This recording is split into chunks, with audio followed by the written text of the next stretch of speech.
بسم اللہ الرحمن الرحیم۔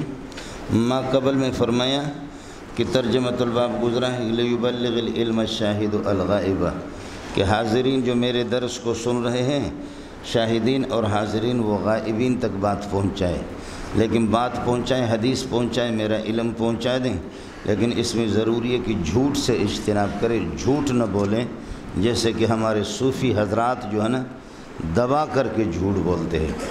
اس لیے علامہ نور شاہ کشمیری نے فرمایا کہ اذا کان فی الحدیث صوفی فاغسل یدیک، جب کسی حدیث میں راوند کا کوئی آدمی ہو اس کی سند میں، تو وہ حدیث لو بھی نہیں، بالکل نہیں۔ سمجھ شریف میں ہے کہ نہیں؟ صوفی جب اس میں ہو، اللہ کی پناہ مولانا، ہم سب کو اللہ کی بارگاہ میں جانا ہے، لیکن کس کر کے جھوٹ بولتے ہیں۔ آپ دیکھیں ترجمۃ الباب سمجھ میں آیا نہیں آیا؟ ما قبل فرمایا کہ لیبلغ العلم الشاہد الغائب، حاضرین غائبین تک پہنچا دیں۔ اب حاضر میں نے عرض کیا کہ دل و جان سے حاضر ہو، اور غائب وہ ہے کہ دل و جان سے غائب ہے۔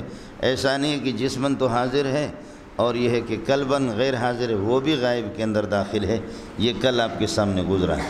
تو علم کی تبلیغ تو ضروری ہے، جو موجودین ہیں وہ غائبین تک بات پہنچا دیں، لیکن اس تبلیغ کے اندر ضروری ہے کہ اجتناب کریں، جھوٹ نہ بولیں۔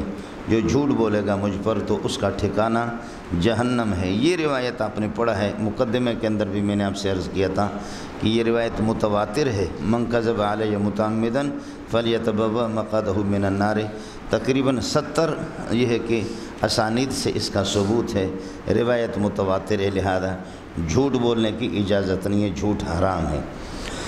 باب اسم من کذب علی النبی صلی اللہ علیہ وسلم وبہ قال حدثنا علی بن الجعد قال اخبرنا شعبۃ قال اخبرنی منصور قال سمعت ربیع بن حراش۔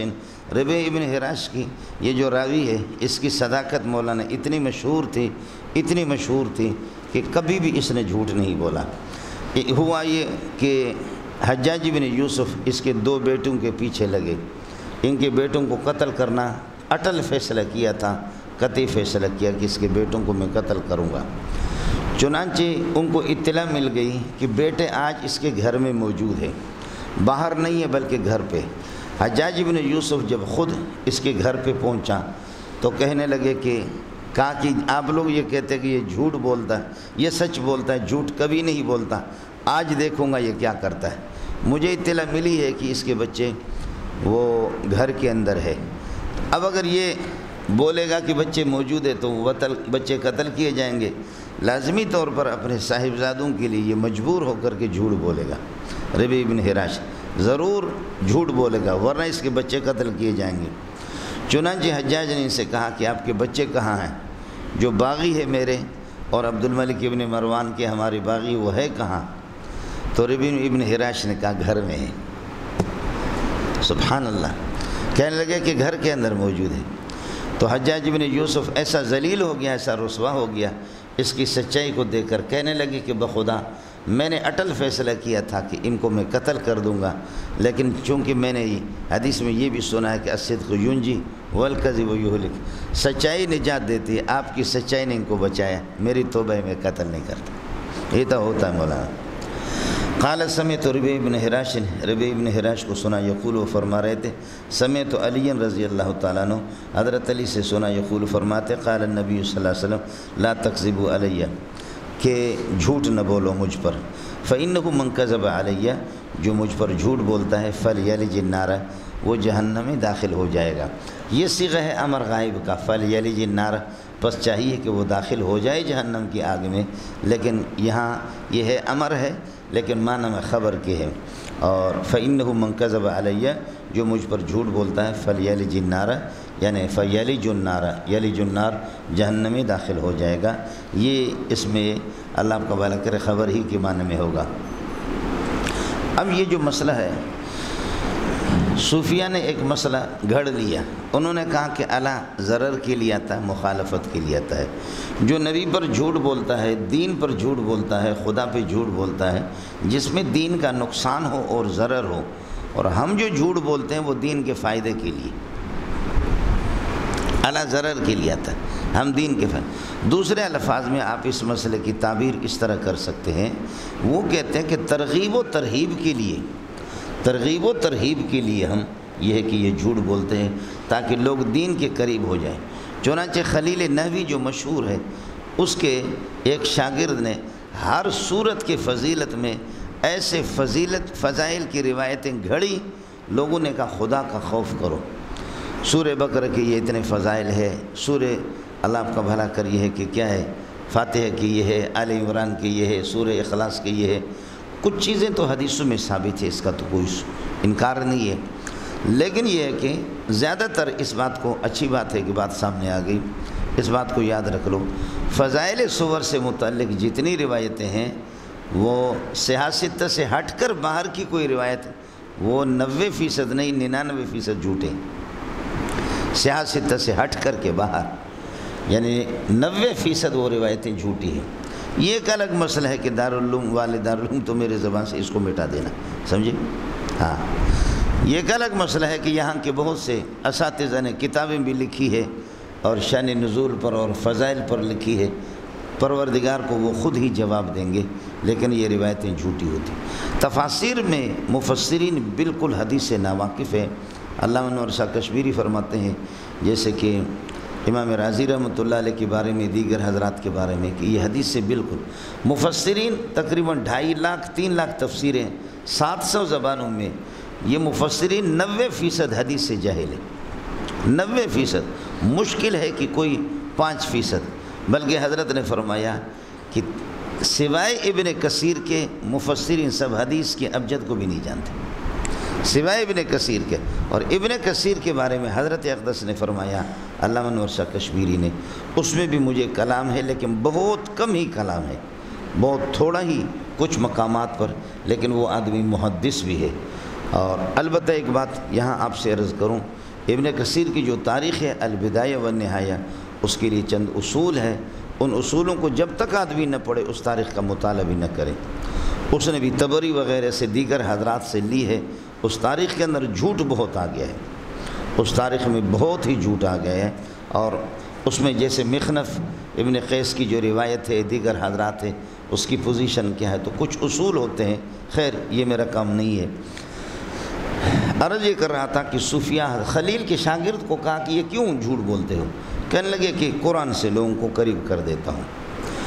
لیکن یہ ہے کہ سوال یہ ہے کہ کیا قرآن و سنت کے اندر احادیث صحیحہ میں جو ترغیب و ترہیب کی روایتیں آئی ہیں تو کیا وہ تھوڑے ہیں کہ تم اور جھوٹ بولتے ہو؟ میرے بھائیو، دوستو، عزیزو، بزرگو، بھائیو، دین پر چلو گے، سنتوں پر چلو گے، طریقوں پر چلو گے، نبی کی زندگی کو لے کر کے سامنے چلو گے، میرے بھائیو، اللہ راضی ہوگا، اللہ راضی ہوگا۔ اللہ تعالیٰ اس کے بدلے میں اللہ تعالیٰ آپ کو 70 باغات عنایت فرمائیں گے۔ 70 باغات کے اندر 70 بلڈنگیں ہوں گے، ہر بلڈنگ کے اندر میرے بھائیوں 70 کمرے ہوں گے، اور ہر کمرے کے اندر میرے بھائی 70 حوریں ہوں گے، اور ہر حور کی رنگتیں 70 قسم کی ہوں گے، 70 قسم کے ذائقے ہوں گے، 70 قسم کے کیا مختلف۔ تو پٹھان دیکھ رہا تھا، کہا کہ وہ ہمارا مولوی بغیرت آج تو 70 کی اسپیڈ پہ جا رہا ہے، اسے نیچے آ ہی نہیں رہا، ہمارا مولوی صاحب آج 70 پر۔ یہ وہ جھوٹے لوگ ہیں۔ تو اچھی بات ہے، صوفیہ تصوف تو ویزکیہم، یہ تصوف ہی ہے، احسان بھی ہے، سلوک بھی ہے، علم الاخلاص ہے، علم التصوف ہے۔ تصوف الصوفی من اتصف بصفات اہل الصفت، صوفی وہ ہوتا ہے کہ اصحاب صفت جو نبی کے شاگرد تھے ان کی صفات اس کے اندر ہوں۔ یہ دجال اور کذاب قسم کے صوفیوں سے میرا اور آپ کا واسطہ پڑا ہے۔ 90% یہ پیر جھوٹے ہیں، 90% جھوٹے ہیں۔ اور مزے کی بات یہ ہے کہ دجال اور کذاب پیر وہ دیوبند کا سہارا لیتا ہے، وہ دیوبند کا سہارا لیتا، بخدا میں نام نہیں لیتا، سمجھے؟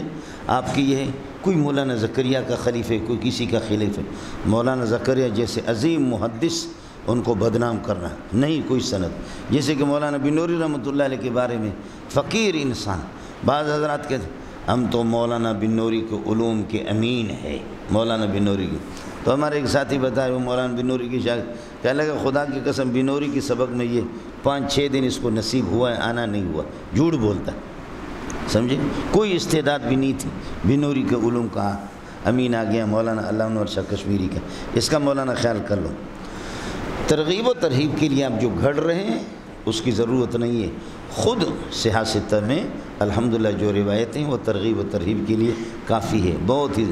قرآن خود، میں نے عرض کیا کہ سینوں کو چیرتا ہے، قرآن اپنا راستہ بناتا ہے تمہارے، چونکہ قرآن سے ناواقف ہوتے ہیں تو اس بنیاد پر ایک مسئلہ۔ دوسرا مسئلہ اس کو سمجھ لیں، حدیث کہتے ہیں ما اضیف الی النبی صلی اللہ علیہ وسلم من قول او فعل او تقریر، نبی کے قول فعل اور تقریر قال رسول اللہ، جو حقیقت نبی کا قول اور فعل ہو۔ اب جو تم جو بول رہے ہو، تم جو جھوٹ بول رہے ہیں، ما اضیف الی النبی نہیں ہے، ما اضیف الی النبی صلی اللہ علیہ وسلم، تو جھوٹی نسبت کر رہا۔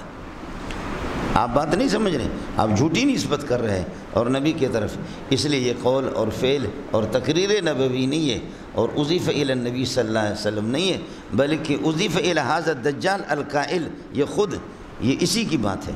کچھ بھلا پڑ گیا؟ خیال کر لینا مولوی صاحب۔ سمعت علی یقول قال النبی صلی اللہ علیہ وسلم لا تکذبوا علی، خیال کر لینا۔ محدثین یہ کہتے ہیں کہ اگر عبارت کوئی غلط پڑتا ہے وہ بھی اس میں داخل ہے، دانستہ طور پر، نادانستہ طور پر ہو جاتا ہے، لیکن ہم دانستہ طور پر، اس لیے کہ کتاب ہمیں دیکھنے بھی نہیں ہے۔ اب تو یہ ہے کہ اعراب آ گیا، اعراب والی کتابیں آ گئیں، بغیر اعراب کے لوگ پڑھتے تھے، اب تو اعراب والے آ گئے، اور اس اعراب والے میں بھی لڑکے نہیں پڑھ سکتے۔ یا اسفا علی یوسف وابیضت عینا، یا اسفا علی ضیعت العلم، اعراب والے کتاب نہ پڑھے تو وہ کیا کرے گا؟ مسئلہ یہ ہے مولانا، لا تکذبوا علی فإنہ من کذب علی فلیلج النار، جہنم میں وہ داخل ہو جائے گا۔ وبہ قال حدثنا ابو الولید قال، اس وجہ سے علامہ جوینی رحمۃ اللہ علیہ کا قول ہے، اس کو ذرا سن لینا۔ وہ کہتے ہیں کہ ایک آدمی کو پتہ بھی ہے کہ یہ حدیث رسول نہیں ہے یا شرح صدر اس کو نہیں ہے، پھر بھی قال رسول اللہ کہتا ہے، تو علامہ جوینی کے ہاں یہ کافر ہے، ہوئی گناہگار بھی نہیں ہے کہ ایک آدمی کہے کہ گناہ کبیرہ کا مرتکب ہو گیا مسلم، فرماتے ہیں کافر ہے، وہ تو کفر کا فتویٰ لگاتا ہے۔ اس لیے جمہور حضرات تو کفر کی فتویٰ نہیں لگاتے، لیکن جمہور بھی پرلے درجے کے اس کو دجال اور کذاب قرار دیتے ہیں۔ فإنه من كذب علي فليلج النار وبه قال حدثنا ابو الوليد قال حدثنا شعبة عن جامع بن شداد عن عامر بن عبد الله بن زبير عن أبيه، حضرت عامر بن عبداللہ ابن زبیر وہ اپنے والد حضرت عبداللہ ابن زبیر سے نقل کرا۔ حضرت عبداللہ ابن زبیر قال فرماتے ہیں قلت للزبیر، میں نے زبیر ابن العوام اپنے والد صاحب سے عرض کی، یہ نبی پاک صلی اللہ علیہ وسلم کے ہم زلف بھی ہے، نبی کے پھوپھی زاد بھی ہے، اور یہ بھی آپ نے سنا ہے لکل نبی حواری، ہر نبی کا کوئی سپورٹر مددگار ہوتا ہے، وہ حواری یا زبیر، میرا سپورٹر اب زبیر ہے۔ اس سے بڑھ کر کے کیا، حضرت کے پھوپھی زاد بھائی بھی ہے اور حضرت کے ہم زلف بھی ہے، حضرت عائشہ کی ہمشیرہ اور بڑی بہن حضرت اسماء ان کے گھر میں، آپ سمجھ رہے ہیں۔ اور میں عرض کر رہا ہوں کہ حضرت صلی اللہ علیہ وسلم فرماتے کہ ہر نبی کا کوئی خاص سپورٹر ہوتا ہے، میرا سپورٹر زبیر ہے۔ اس کو دیکھ لینا حدیث کے بارے میں کتنا احتیاط کرتے ہیں۔ قال قلت للزبیر انی لا اسمعک تحدث عن رسول اللہ صلی اللہ علیہ وسلم، حضرت عبداللہ نے، جس کو اما عائشہ نے اپنا بیٹا بنایا تھا اپنے بھانجے کو، کہتے ہیں کہ میں نے اپنے والد سے عرض کیا زبیر سے، انی لا اسمعک تحدث عن رسول، ابا جی میں آپ کو تو سن نہیں پاتا کہ آپ نبی سے حدیث بیان کرتے ہوں، کما یحدث فلان و فلان، جیسے کہ فلان آدمی بیان کرتا ہے، فلان فلان فلان صحابہ۔ قال حضرت زبیر نے فرمایا اما متنبہ ہو جاؤ، انی لم افارق ہو، میں محمد رسول اللہ سے سفر میں حضر میں کبھی بھی جدا نہیں ہوا، میں ہمیشہ آپ کے ساتھ رہا ہوں اور آپ کے ارشادات کو بھی میں نے سنا ہے، ولیکن سمیت ہوں، لیکن مجھے احتیاط برتتا ہوں حدیث کے سلسلے میں نے نبی سے سنا یقول من کذب علی متعمدا، من کذب علی، جو مجھ پر جھوٹ بولے، فلیتبوأ مقعدہ من النار، وہ اپنا ٹھکانہ جہنم کو بنا دے۔ تو اس لیے بھئی حدیث بیان کرنے مجھے ڈر لگتا ہے کہ کہیں کسی لفظ کا اضافہ نہ کروں اور کسی لفظ کی کمی نہ کر دوں، یہ اس سے یہ احتیاط ہے۔ میں حضرت سے جدا نہیں ہوں، حضرت کے علوم سے میں ناواقف بھی نہیں ہوں، مجھے حضرت کے علوم کا علم بھی ہے، لیکن مسئلہ یہی ہے۔ ولیکن سمعت یقول من کذب علی متعمد من کذب علی فلیتبوأ مقعدہ من النار وبه قال حدثنا ابو معمر قال حدثنا عبد الوارث عن عبد العزيز قال انس رضی اللہ عنہ، حضرت انس فرماتے انه لا يمنعني، شان یہ ہے لیمنعونی من ان احدثکم حدیثا، یہ من جا رہا یہاں پر آئے گا، من ان احدثکم حدیثا کثیرا، آپ لوگوں کو حدیث زیادہ بیان کر دوں، اس سے مجھے روکتی ہے کون سی چیز؟ یہ چیز روکتی ہے، یہ یمنع کا فاعل ہے۔ ان نبی صلی اللہ علیہ وسلم قال، اللہ کے نبی نے فرمایا من تعمد علی قذبا، جو جان بوجھ کر کے یا قصدن و بالارادہ مجھ پر جھوٹ بولتا ہے، فلیتبوأ مقعدہ من النار، وہ اپنا ٹھکانہ جہنم کو بنائے۔ یہ مولانا محمد یونس مظاہری سہارنپور والے جو شیخ الحدیث رحمۃ اللہ علیہ، ان کی عادت یہ تھی کہ کہیں اگر کسی جلسے میں اس کو بلایا، جتنا بھی بڑا خطیب ہے، جتنا بھی بڑا عالم ہے، مدرس ہے، اگر اس نے حدیث غلط بیان کی، وہی فرماتے ہیں یہ جھوٹ بولتا ہے وہی سب کے سامنے اس کو جھوٹ بولتا ہے۔ جیسے حضرت شیخ الحدیث رحمۃ اللہ علیہ مولانا سلیم اللہ خان صاحب، مولوی صاحب آدمی کو چھوڑتا نہیں تھا، منہ پہ مارتا تھا وہیں پر۔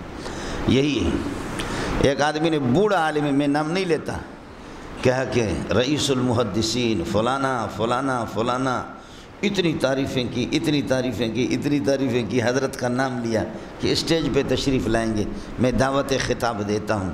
تو حضرت ایک دس جب آئے، فرمایا کہ میں سلیم اللہ ہوں اور عبدالعلیم کا بیٹا ہوں، اور جب اس سے پہلے میں مراد آباد میں پڑھا ہوں، پھر جا کر کے دارالعلوم دیوبند میں مولانا مدنی سے ہم نے اسباق پڑھے، جامع فاروقیہ میں ایک مدرس ہوں۔ باقی مولوی صاحب نے جو میری تعریفیں کی ہے آپ سارے سن رہے ہیں، میں اس کا ذمہ دار نہیں ہوں، اور صاف صاف آپ کو بتا رہا ہوں کہ اس عمر تک اس کی اصلاح نہیں ہوئی، اس بڈھے کی، اس کے بعد بھی اس کی اصلاح نہیں ہوگی۔ یہ سب جھوٹ بولا ہے اس نے، جتنا بھی بولا ہے اس نے سارا کا سارا جھوٹ بولا، یہی ہونا چاہیے، سمجھے۔ انہو لا یمنعونی، ضمیر شان ہے، لا یمنعونی ان احدثکم حدیثا کثیرا، آپ کو آپ کے سامنے حدیث بیان کرنے سے یہ چیز مجھے روکتی ہے۔ ان نبی صلی اللہ علیہ وسلم قال من تعمد علی کذبا فلیتبوأ مقعدہ من النار، وبه قال حدثنا مکی بن ابراہیم قال حدثنا یزید بن ابی عبید ان سلمۃ هو ابن الاکوع قال سمعت النبی صلی اللہ علیہ وسلم، یہ پہلی ثلاثی حدیث ہے مولانا، 22 ثلاثی حدیثیں بخاری شریف کے اندر ہے، گویا کہ بین سیدنا الامام البخاری، امام بخاری، و بین سیدنا محمد بن عبداللہ علیہ الصلاۃ والسلام، ان کے درمیان میں صرف 3 واسطہ ہے، سبحان اللہ۔ یہ سند عالی ہے مولوی صاحب، سمجھے، یہ بخاری شریف کے اندر تک۔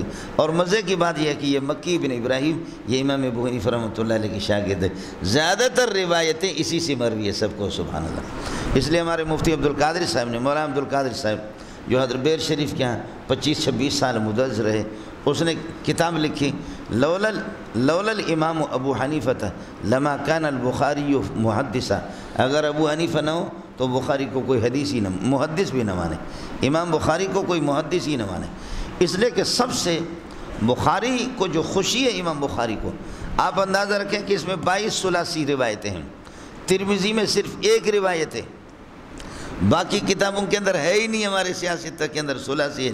مسلم شریف ما جلالت شان، اس میں ثلاثی روایت نہیں ہے۔ کچھ بلا پڑھ گیا نہیں پڑھ گیا، یہ ہے۔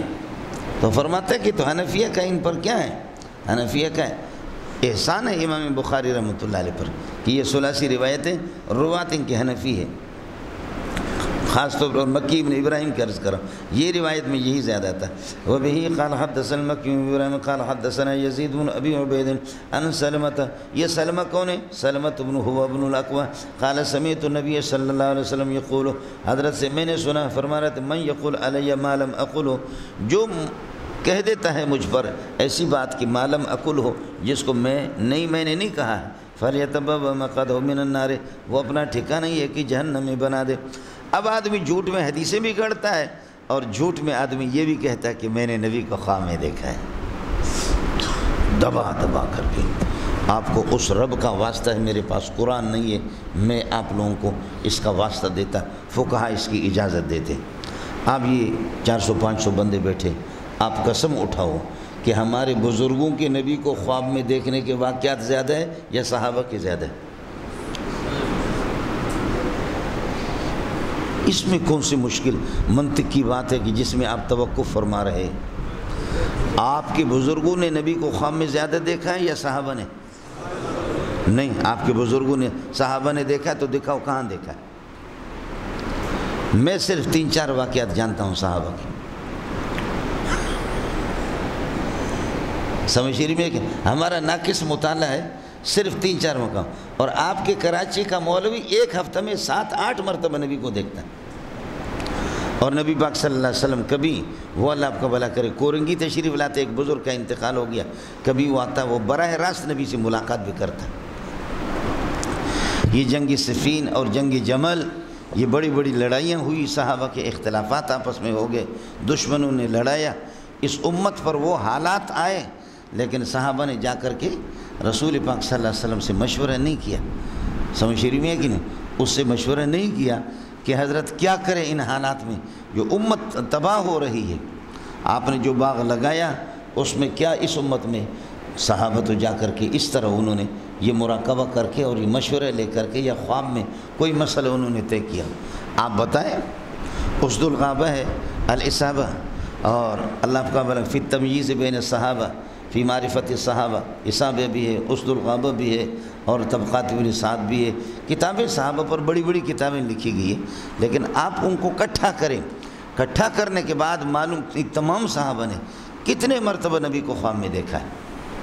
ناراض نہیں ہونا. اصل بات کیا ہے، جو دیکھتے تھے وہ اعلان نہیں کرتے تھے، جو اعلان کرتے وہ دیکھتے بھی نہیں، جھوٹ بولتے. سمجھے؟ اس میں کوئی شک نہیں ہے، روایت متواتر ہے، نبی کو خواب میں دیکھا جا سکتا ہے. لیکن جو کہتا ہے کہ میں دیکھتا ہوں، سمجھ شریف میں ہے کہ نہیں؟ مسئلہ اسی کا ہے. موسیٰ قال حدثنا ابو عوانۃ عن ابی حسین عن ابی صالح عن ابی ہریرہ عن النبی صلی اللہ علیہ وسلم قال تسموا باسمی ولا تقتنوا بکنیتی، نام تو میرا رکھا کرو، ولا تقتنوا بکنیتی، یہ دوسرا جملہ ہے. ومن رآنی فی المنام فقد رآنی، جس نے خواب کے اندر مجھے دیکھا فقد رآنی، اس نے حقیقتاً مجھے دیکھا. فإن الشیطان لا يتمثل فی صورتی، اس لیے کہ شیطان یہ کہ میرے صورت میں ہم شکل بن کر کے نہیں آتا. ومن کذب، لیکن دیکھ کر کے پھر تو بتا دے، لیکن نہیں دیکھا، جھوٹ بولتا کہ میں نے محمد کو دیکھا ہے صلی اللہ علیہ وسلم. ومن کذب علی متعمدا فلیتبوأ مقعده من النار، جو دانستہ طور پر قصداً و بالارادہ جھوٹ بولے گا مجھ پر، فلیتبوأ مقعده من النار، وہ اپنا ٹھکانہ جہنم کو بنا دے. اب مسئلہ مولانا یہاں ایک جملہ تسموا باسمی، نام میرا رکھو، ولا تقتنوا بکنیتی، لیکن کنیت میرا نہ رکھو.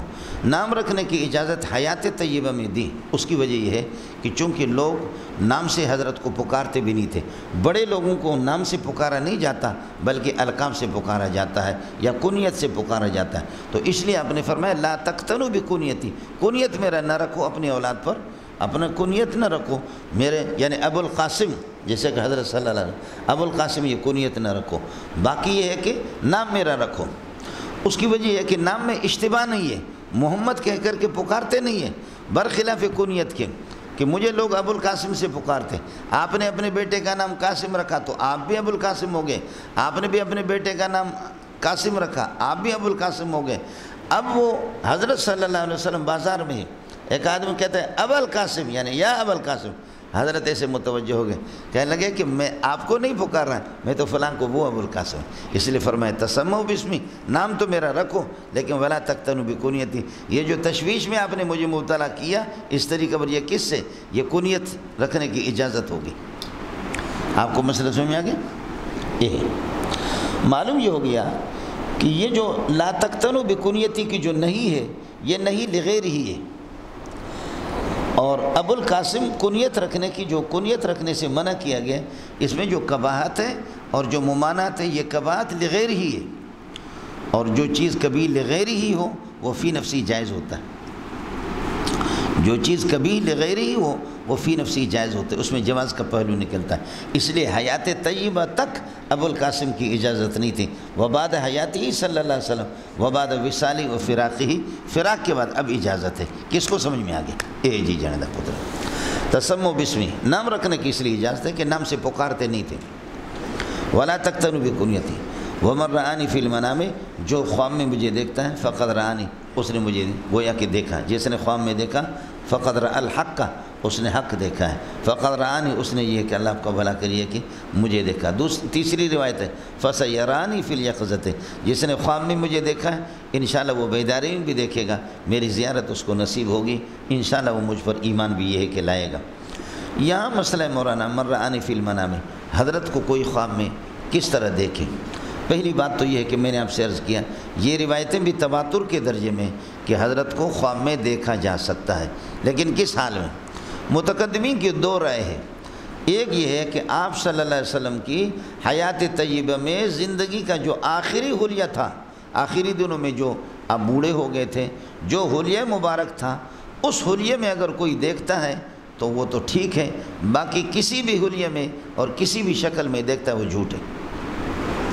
آخری حلیہ میں جن دنوں میں آپ کا فراق ہو گیا اور جن دنوں میں آپ اس دنیا سے تشریف لے گئے تو آخری جو حلیہ آپ کا تھا اور اس حلیہ میں اگر کوئی دیکھتا ہے تو وہ ٹھیک ہے، ورنہ اللہ آپ کا بھلا کریے کہ کیا ہے، ورنہ وہ جھوٹ ہے۔ ایک متقدمین کی رائے ہے۔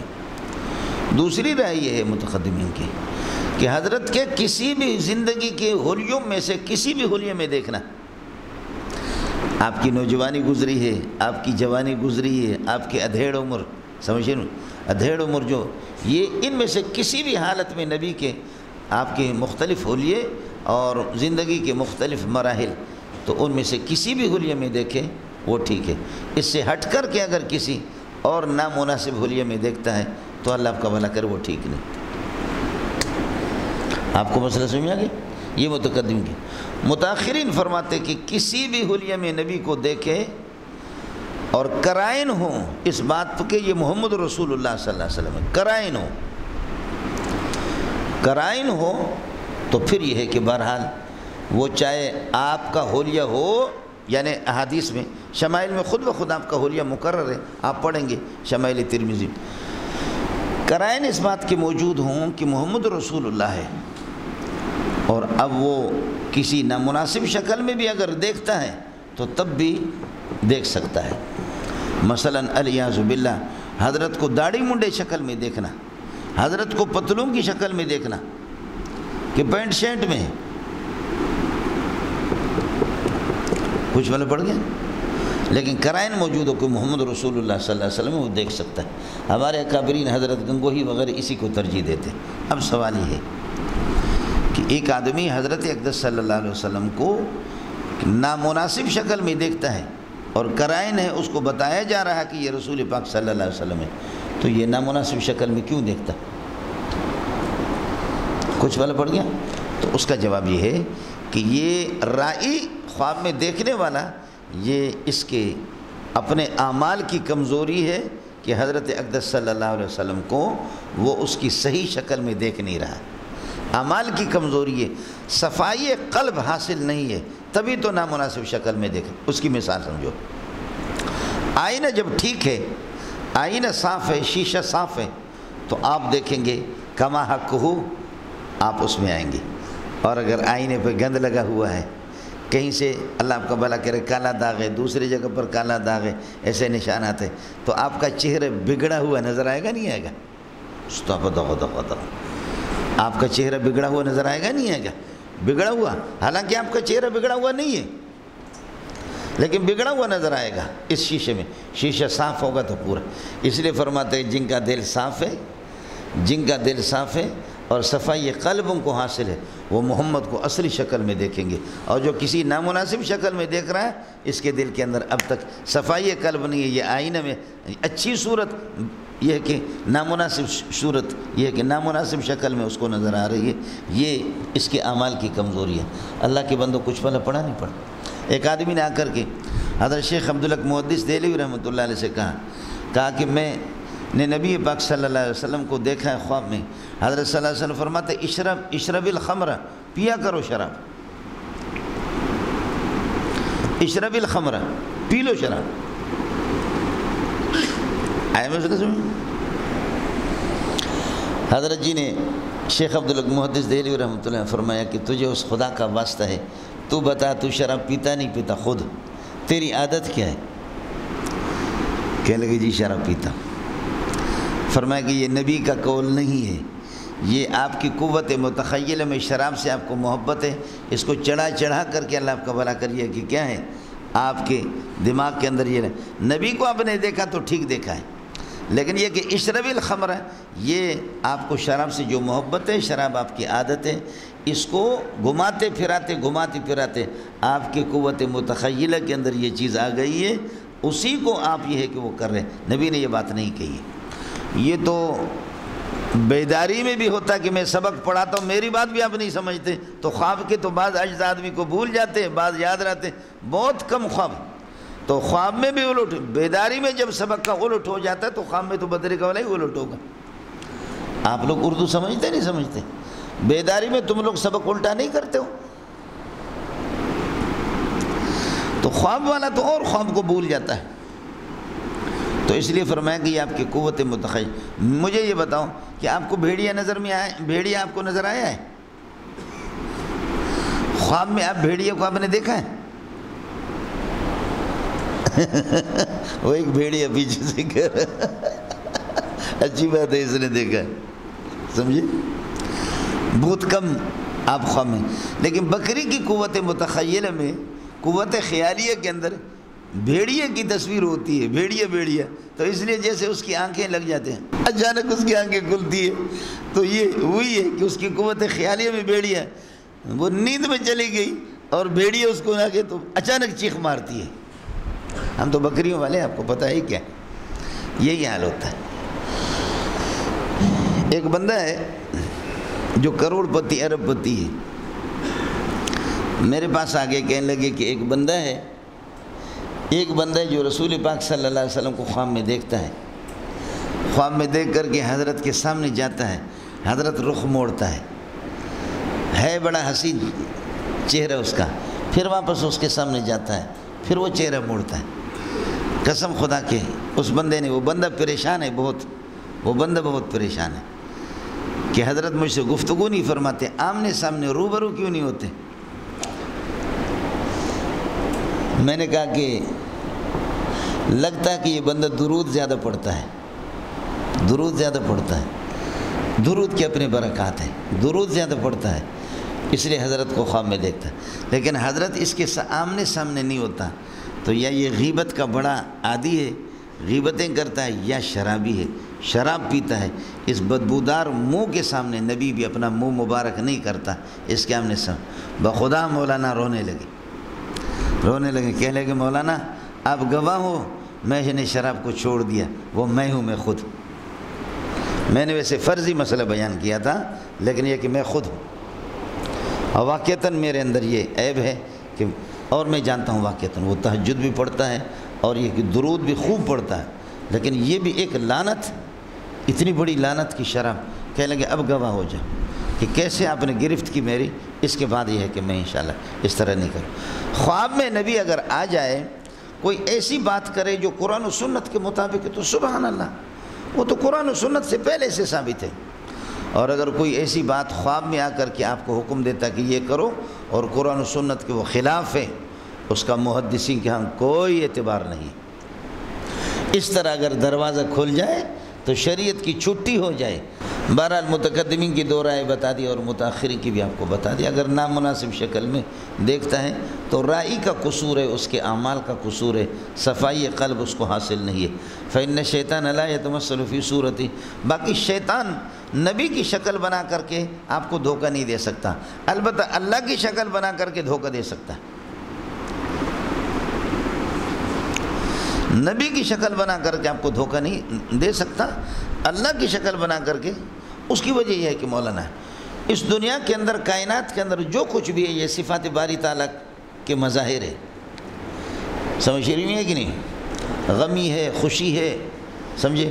ہم لوگ غم میں ہیں تو وہ اضحک و ابکا، رولاتا بھی ہے، یہ اسی کا منظر ہے کہ ہم پریشان ہیں، اور خوشی ہے تو اضحک کا ہے، کوئی زندہ ہے تو محیی کا مظہر ہے، اور کوئی مر رہا ہے تو ممیتوں کا مظہر ہے، کسی کی گرفت کرتا ہے تو عزیز انتقام جوش میں آ گیا، عزیز انتقام جوش۔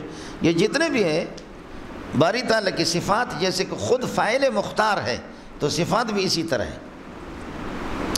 میں ان مسائل میں نہیں جاتا، کوئی منطقی کافر نہ ہو جائے، سمجھ میں ہے کہ بوڑھا بابا، صفات باری تعالیٰ بھی اسی طریقے پر، وہ بھی فاعل مختار ہے۔ اور پھر صفات باری تعالیٰ عین باری تعالیٰ ہے، وہ متاخرین کا مذہب ہے کہ وہی اللہ ہو ولا غیرہ، سمجھ رہی ہے کہ لا ولا غیرہ، یہ کسی پاگل کا مذہب ہے، یہ متأخرین کی یہ تعبیر متقدمین کے ہاں نہیں ہے۔ میزان العقائد میں آپ دیکھیں گے وصفاتہ عینہ، باری تعالیٰ کی صفات عین باری تعالیٰ ہے۔ اب آپ کہیں گے یہی معتزلہ کا مذہب ہے، جی نہیں، معتزلہ کا مذہب نہیں ہے۔ معتزلہ سرے سے صفات کو مانتے نہیں ہے، اور متقدمین ہمارے کہتے ہیں کہ صفات ہے لیکن موصوف اور صفت میں تغایر حقیقی نہیں ہے، صرف تغایر اعتباری ہے۔ سمجھ رہی ہے کہ نہیں؟ یہ بلب ہے، یہ ایک بلب، یہ بلب جانتے؟ اس بلب پہ چاروں طرف سے شیشے لگائے ہیں، ادھر سرخ شیشہ لگا ہوا، ادھر ہرے رنگ کا ہے، ادھر گولڈن رنگ کا ہے، اور ادھر کوئی اور رنگ ہے۔ اب ادھر سے دیکھنے والا مولی نعمت اللہ کہے گا کہ اندر جو بلب ہے وہ سرخ ہے، ادھر سے کوئی دیکھ رہا ہے گلابی رنگ کا کہ گلابی رنگ کی روشنی ہے، ادھر سے کوئی گولڈن رنگ کا وہ ہے، اور ادھر جو ہرا ہے ہرا والے، حالانکہ بلب تو ایک ہے لیکن اس کے مظاہر مختلف ہیں۔ یہی ذات باری تعالیٰ ہے، جب مولی منظور کو بچہ دینے پر آتا ہے، وہ ذات متوجہ ہو گئی، اللہ آپ کو بھلا کرے، تو بچہ پیدا ہو گیا، اور کسی کو زندہ کر دے وہی محیی ہے، اور یہ ہے کہ ختم کرنے کی طرف وہی ذات متوجہ ہوگی، اسی کو ممیت کہا جائے گا۔ یہ صرف ذات ایک ہی ہے، اور یہ صرف مظاہر ہے، اللہ آپ کو بھلا کرے۔ یہ صفات صرف اعتباری وہ مسئلہ ہے، ذات باری تعالیٰ سے کوئی زیادہ چیز نہیں ہے۔ وہ صفات ہو عینو، کاش کہ آپ اس بات کو سمجھ جاتے۔ اڑے کچھ پڑھا نہیں پڑھا مولانا؟ اب بات ذرا سمجھ لینا، اللہ کی صفت اذلال ہے نہیں ہے؟ من یہدہ اللہ فلا مضل لہ ومن یضللہ فلا ہادی لہ۔ یضلل، اللہ مضل ہے لیکن ضال نہیں ہے۔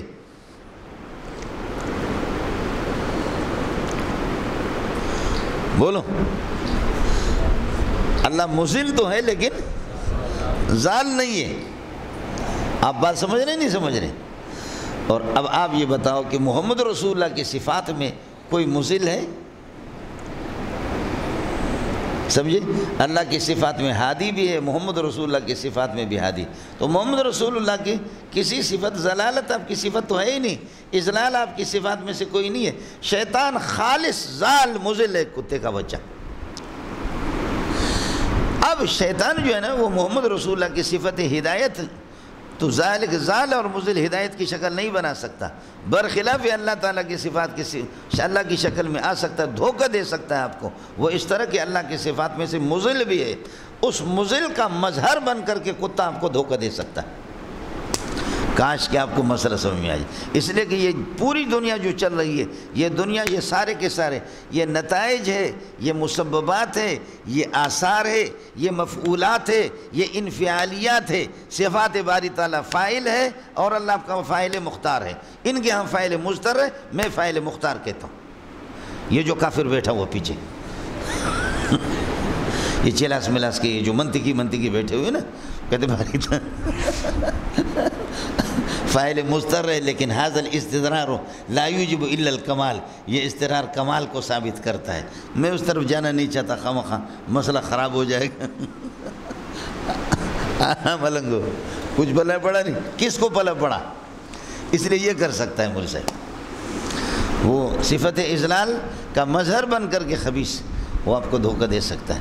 لیکن حضرت صلی اللہ علیہ وسلم کی صفات میں نہ ضال ہے نہ اذلال ہے، مضل ہے ہی نہیں، اس وجہ سے یہ نہیں کر سکتا۔ فإن الشيطان لا يتمثل في صورته ومن كذب علي متعمدا فليتبوأ مقعده من النار۔